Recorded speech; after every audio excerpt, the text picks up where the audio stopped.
অন্য হাদিসে আল্লাহ রসুল সাল্লাল্লাহু আলাইহি ওয়াসাল্লাম সফরে গিয়েছেন। সফরে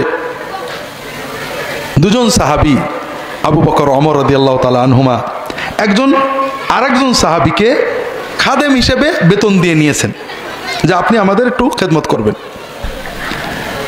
একদিন ফজরের পরে একজন আরেকজনকে বলছেন সকালে তো নাস্তা করা দরকার, আমাদের খাদেম ভাই কই? তো আরেকজন বলছে যে আমাদের খাদেম ভাই তো বাড়ির ঘুমাচ্ছে, তার মানে ফজর পড়ে ঘুমাই পড়েছে। দ্বিতীয় দিনে তিনি শুনলেন, কথা বললেন না।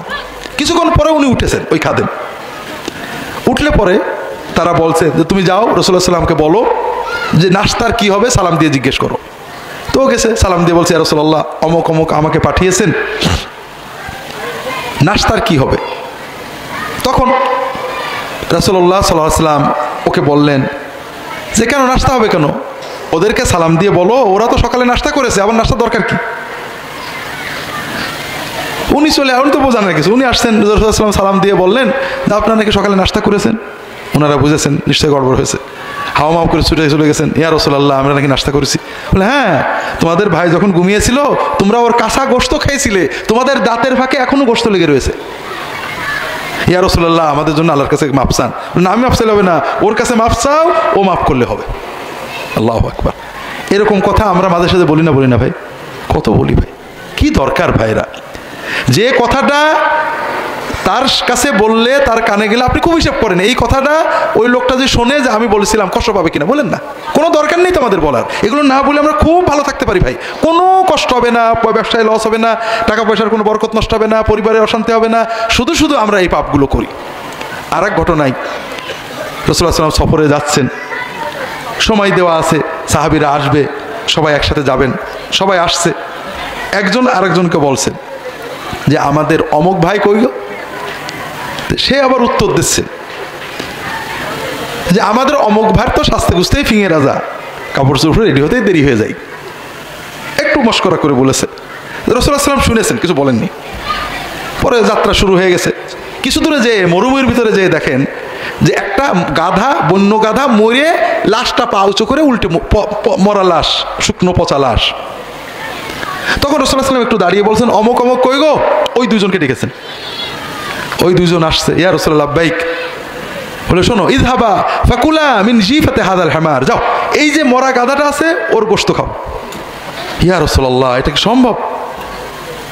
রাসূলুল্লাহ সাল্লাল্লাহু আলাইহি ওয়াসাল্লাম বললেন ওই যে আসার আগে তোমাদের অনুপস্থিত ভাইয়ের ব্যাপারে যে সমালোচনা করছিলে, তার ব্যাপারে যে আপত্তিকর মন্তব্য করছিলে, ওইটাতে যে গুনাহ হয়েছে, যে নোংরামি হয়েছে, এই মরা গাধার গোশত খেলে তার চেয়ে কম নোংরামি হবে।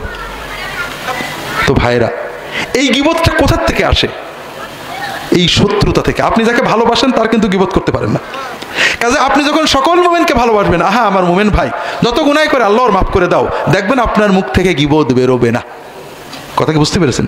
এই গীবতের মতো মহাপাপ, মরা ভাইয়ের গোশত খাওয়ার মতো পাপ, শুয়োরের গোশত খাওয়া, মদ খাওয়া, শিয়াল খাওয়া, যাই খান না কেন, মরা খাওয়া, এগুলো কখনো কখনো আল্লাহ তাআলা বলেছেন জরুরতে খাওয়া যায়, জান বাঁচাতে খাওয়া যায়, কিন্তু গীবত করা যায় কোরআন হাদিসে কোথাও নেই। একান্ত শুধুমাত্র মানুষের জীবন বাঁচাতে বলা যেতে পারে। যেমন একজন মেয়ে বিয়ে দেবে, একজন চাকরি দেবে, ভাই অমুকের চাকরি দেবো, লোকটা ভালো কিনা, তখন আপনি তার দোষ থাকলে বলতে পারেন, যেন লোকটা ক্ষতিগ্রস্ত না হয়। কথা কি বুঝতে পেরেছেন?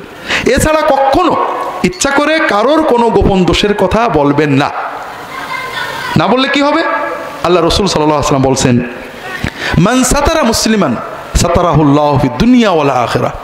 যদি আপনি কোনো মুসলমানের গোপন দোষ গোপন রাখেন, গোপনে মদ খায়, গোপনে অন্যায় করে, গোপনে একটা খারাপ কাজ করে, যে পাপের কারণে অন্য কারোর ক্ষতি হচ্ছে না, ও খারাপ হচ্ছে, গুনাহ হচ্ছে, মহাপাপ হচ্ছে, কিন্তু অন্য কারোর সম্পদ লুট হচ্ছে না, ক্ষতি হচ্ছে না, এই রকম ব্যক্তিগত পাপ অন্যায় আপনি গোপন করে রেখেছেন, কাউকে জানা, আপনি জানেন লোকটা গোপন একটা অন্যায় করে, আপনি বলেননি কাউকে। আল্লাহ রাসূল সাল্লাল্লাহু আলাইহি ওয়াসাল্লাম বলছেন যদি কেউ এভাবে অন্যের দোষ গোপন রাখে, আল্লাহ তাআলা ওই ব্যক্তির দোষ দুনিয়াতে এবং আখিরাতেও গোপন করে রাখবেন। আমাদের দোষ নেই ভাই? বলেন তো নেই? আমাদের সব দোষ দুনিয়ার মানুষ জানুক, এটাকে আপনি চান? যদি আপনি চান যে আল্লাহ তাআলা যিনি সব দোষ জানেন আমার দোষগুলো গোপন করে রাখুক, তাহলে আপনি আল্লাহর বান্দাদের দোষ গোপন করে রাখবেন। জানলে বলবেন না, কারোর কাছে বলবেন না। হ্যাঁ, যদি এমন কিছু হয় যে দোষটার কারণে কারোর ক্ষতি হয়ে যাবে, শুধু ক্ষতি থেকে বাঁচানোর জন্য যতটুকু বলা দরকার বলতে পারে, অথবা যার কাছে বললে সংশোধন হতে পারে তাকে বলতে পারেন, তবু এইটুকু বলবেন যেটুকু না বললে নয়।